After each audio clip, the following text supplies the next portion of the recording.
Sign करो इन कागजों पर, सीधी तरह साइन कर दो इन पर, वरना वरना क्या? वरना दोबारा दहेज का केस लगवा कर अंदर करवा दूंगी।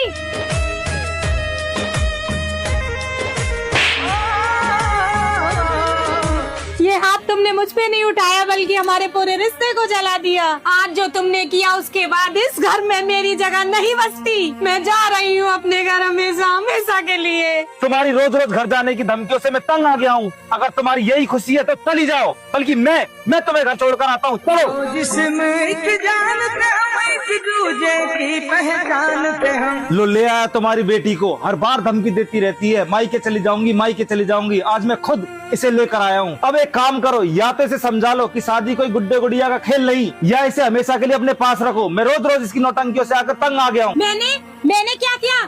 बस हर बात पर रोना, हर बात पर मायके भागना, बस यही आता है तुम्हें। मैं घर बसाना चाहता था, लेकिन ये हमेशा घर छोड़ने में माहिर रही। ये क्या तरीका है आपका? हमारी बेटी को खींचकर ऐसे फेंक दिया, ये कोई खिलौना है क्या? अच्छा मैं ही गलत हूँ तो ठीक है, आप लोग इसको इतना ही समझते हो तो रख लो इसे अपने पास ही, मत भेजना इसे वापस। मैं भी देखता हूँ ये कितने दिन यहाँ रह सकती है। हाँ नहीं भेजेंगे वापस, हमारी बेटी है, कोई बोझ नहीं। कम से कम यहाँ इसे रो रो कर नहीं जीना पड़ेगा। तुम जैसे आदमी के साथ कौन सुखी रह सकता है जिसे जिम्मेदारी का जय भी पता ना हो। उल्टा मेरी ही बेटी को कटघरे में खड़ा कर दिया तुमने। शर्म नहीं आई तुम्हें? निकल जाओ मेरे घर से। ठीक है।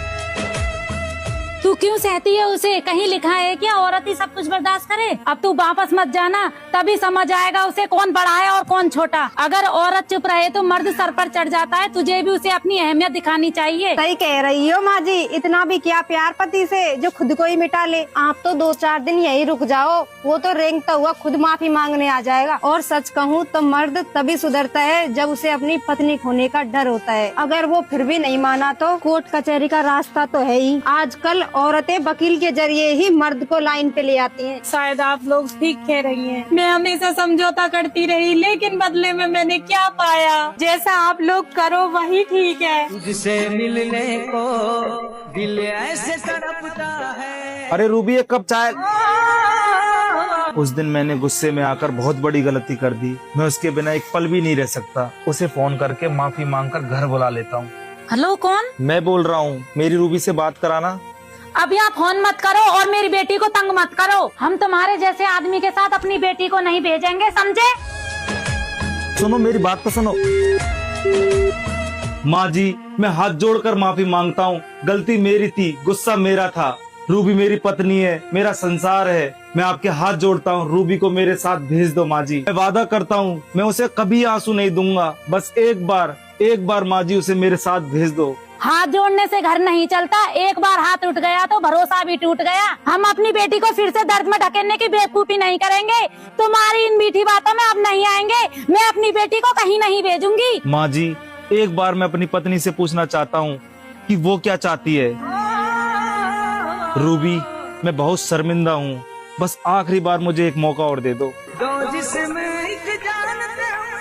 कितना गिरा हुआ है, खुद ही हाथ उठाता है, अब खुद ही लेने आ गया। शर्म नहीं आती? क्या चलोगी तुम मेरे साथ?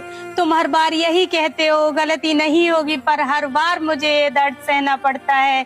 मैं थक गई हूँ, अब मेरे पास अब सहने की ताकत नहीं बची। अब मैं तुम्हारे साथ कभी नहीं जाऊंगी। तू बेवफा है। सुन लिया, अब जा सकते हो यहाँ से।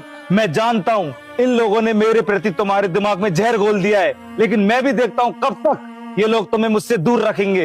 एक दिन तुम्हें मेरे पास आना ही पड़ेगा। तू बेवफा है, तू बेवफा। देख लिया कैसे मीठी मीठी बातें बोलकर चला गया। ये सब नाटक है इसका। जो आज हाथ जोड़ रहा है ना, वही रुला रुला कर तुझे कल को घर से बाहर निकाल देगा। बेटा तू ऐसे आदमी के संग कब तक अपनी जिंदगी बर्बाद करेगी? माँ जी बुरा मत मानना, अगर मेरा पति ऐसी हरकतें करता तो उसे उसी दिन दहेज का केस लगाकर अंदर करवा देती। सड़ा रहता जेल में और एक अच्छा और पढ़ा लिखा लड़का देखकर दूसरी शादी कर लेती। बेटा तू अपनी जिंदगी क्यों बर्बाद कर रही है? वो कोई आखिरी लड़का नहीं है इस दुनिया में। तेरे जैसी सुंदर और पढ़ी लिखी लड़की को रिश्ता मिलना कोई मुश्किल बात नहीं। मैं तो कहती हूँ बेटा उस पर दहेज का केस लगा दे, उससे हमेशा के लिए छुटकारा मिल जाएगा। तो क्या सच में मुझे उन पर केस कर देना चाहिए? हाँ दीदी, आप चाहे तो हम वकील बुला लेंगे, वो तो एक झटकी में आपके कदमों में होगा। हाँ बेटा यही सही समय है। वरना फिर देर हो जाएगी, फिर से तू उसी नरक में पहुंच जाएगी। ठीक है, मैं तैयार हूँ, जैसा आप कहोगे मैं वैसा करूँगी। तू बेवफा है, तू बेवफा है, लगता है वो खुद ही आ गई। दहेज मांगने पत्नी को प्रताड़ित करने के आरोप में तुम्हें गिरफ्तार किया जाता है। सर मैंने कोई दहेज नहीं मांगा, आप गलत समझ रहे हो। आप मेरी बात तो सुनिए। तेरी राम कहानी थाने चलकर सुनाना। चलो। हो मेरे भोलेपन सर, मेरी बात तो का सुनो। तूने चल, चल। फायदा उठाया, प्यार की राहों में चलते तूने हमें रुलाया। तेरे प्यार में पागल हो गया, तुम्हारे खिलाफ कोई सबूत नहीं मिला, इसलिए तुम्हें बाइज्जत बरी किया जाता है। तेरे प्यार में पागल हो गया, मोहब्बत में तेरी मर गई। तेरे प्यार में पागल हो गया, मोहब्बत। मैं आज भी तुम्हें अपनाने के लिए तैयार था, क्योंकि मैं तुम्हें खोना नहीं चाहता था। आज तुम जिन लोगों की बातों में आ रही हो, देख लेना एक दिन यही लोग तुम्हें अकेला छोड़ देंगे, और उस दिन तुम्हें समझ में आएगा कि इस दुनिया में अकेला मैं था जो तुम्हें टूटकर और दिलो जान से प्यार करता था। तू बेवफा है, तू बेवफा है, तू बेवफा है, तू बेवफा है, तू बेवफा है। मैं लड़की को बुला देती हूँ। हाँ, बुलाओ बुलाओ। जा बहू, अपनी ननद को बुला ला। तू दगा हमें देगी, हम जो जान जाते तो देखो जी, अगर आपको लड़की पसंद हो और रिश्ता करना चाहते हो तो उससे पहले मैं आपको एक सच बता देना चाहती हूँ।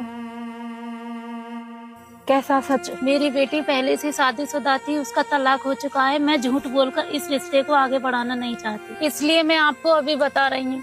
तुम्हें ये बात पहले ही बता देनी चाहिए थी। हम इज्जतदार लोग हैं, हम अपने बेटे के लिए एक साफ सुथरा घर आना चाहते हैं। अगर हमें पता होता तुम्हारी बेटी तलाकशुदा है तो हम रिश्ता करने कभी नहीं आते। आजकल की लड़कियां अपने मायके वालों की बातों में आकर ससुराल में तमाशा खड़े कर देती हैं। कल को अगर किसी बात पर गुस्सा होकर घर छोड़कर चली गई तो इसका जिम्मेदार कौन होगा? तेरे लिए ओ साथी सब। जाते जाते एक बात कहकर जा रही हूँ, बात चाहे राजा जमींदार की बेटी की क्यों ना हो, पर सच तो यही है, लड़की अपने पियर में कभी नहीं दिखती। तलाक का दाग उसके माथे पर और बोझ उसके मायके पर जिंदगी भर रहता है। तुझको क्या पता है यारा, तू थी मेरी जान। चलो जी चलो, हमारे इतने बुरे दिन भी नहीं आए जो तलाकशुदा लड़की से शादी करनी पड़े।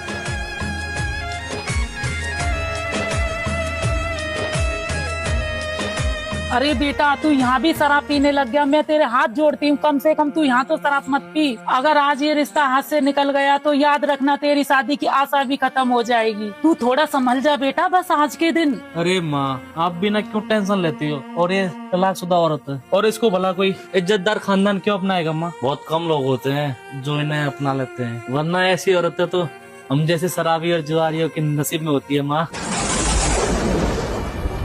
बस बस चुपचाप से बैठ जा और वहाँ जाके कोई ड्रामा मत करना। तू बेवफा है। तुम्हारी हिम्मत कैसे हो गई मेरे घर आने की? मेरे इतने बुरे भी दिन नहीं आए कि मैं एक शराबी और जुआरी से शादी रचाऊं। मुझे मेरे आत्मसम्मान का गला घोटने की जरूरत नहीं। निकल जाओ अभी की अभी मेरे घर से। बस कर, राजा मत बोल। तू बेवफा है, तू बेवफा है। हम जैसे आदमियों की आदत तो चलती रहती है, लेकिन सच तो ये है, समाज में तलाकशुदा औरत की कोई कीमत नहीं होती। समाज ऐसी औरतों को दूसरा मौका देने से डरता है। तुम्हें शुक्र मानना चाहिए था हमारा, जो हम एक तलाकशुदा औरत को अपनाने के लिए तैयार थे। लेकिन तुम्हारे माथे पर लगा ये तलाक का दाग हमेशा के लिए तुम्हारे जीवन में अभिशाप बन जाएगा। चलो बेटा यहाँ से। वाह रे रूबी, तूने तो अपनी माँ की नाक ही कटवा दी। तुझे पता है तूने क्या किया? पूरे 10 महीनों से तेरे लिए एक रिश्ता भी नहीं मिला और बड़ी मुश्किल से एक लड़का राजी हुआ था। वो चाहे शराब पीता हो चाहे गंवार हो, कम से कम उसने तुझसे शादी करने के लिए हाँ तो बोल दी। लेकिन तूने उसको और उसकी माँ को घर से बेइज्जत करके निकाल दिया। मैंने अपने मुंह पर पत्थर रखकर अपनी इज्जत दांव पर लगाकर इस रिश्ते के लिए हाँ करवाई थी, लेकिन तूने उस पर भी पानी फेर दिया। माँ, वो शराब में धुत था, वो बिल्कुल भी मेरी इज्जत नहीं करता। मैं सारी जिंदगी उसे कैसे झेलती। इज्जत? जिसने अपने पति को छोड़ दिया, तलाक दे दिया, उस पर केस कर दिया, वो आज इज्जत की बात करती है? अरे वैसे भी दुनिया तुम्हें इज्जत से नहीं देखती रूबी। जिसके माथे पर तलाक का दाग छप जाता है, उस लड़की के लिए कोई अपने घर का दरवाजा नहीं खोलता। तू बेवफा है, तू बेवफा। दीदी, मेरे कपड़े धो देना, आज मेरे सिर में बहुत दर्द है।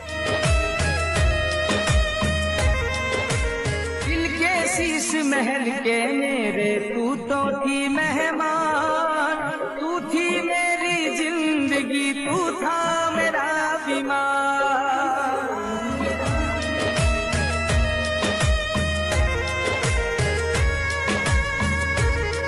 तू बेवफा है, तू बेवफा है, तू बेवफा है। अरे जल्दी करो, बर्तन धोने में इतना टाइम लगता है क्या? अभी खाना भी बनाना है, वरना सब भूखे रह जाएंगे। पता नहीं किस यादों में खोई रहती है।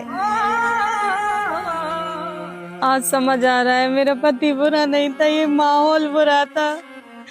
क्या करूं मैं, कहाँ जाऊं मैं उनके पास जाऊंगी, उनके पैरों में गिरकर उनसे माफी मांगूंगी और मुझे पूरा विश्वास है कि वो मुझे माफ कर देंगे और मुझे फिर से अपना लेंगे। तुझसे मिलने को दिल ऐसे तड़पता है, जैसे कोई परिंदा कड़ी धूप में जलता है। दो जिस्म एक जानते हम, एक दूजे की पहचानते हम। दो जिस्म एक जानते हम, एक दूजे की पहचानते हम। जी वो कौन थी? तू बेवफा है, तू जिंदगी में कुछ चेहरे ऐसे होते हैं जो वक्त के साथ दूर तो चले जाते हैं, लेकिन उनकी जगह दिल में हमेशा खाली रह जाती है। तू बेवफा है, तू बेवफा है, तू बेवफा है।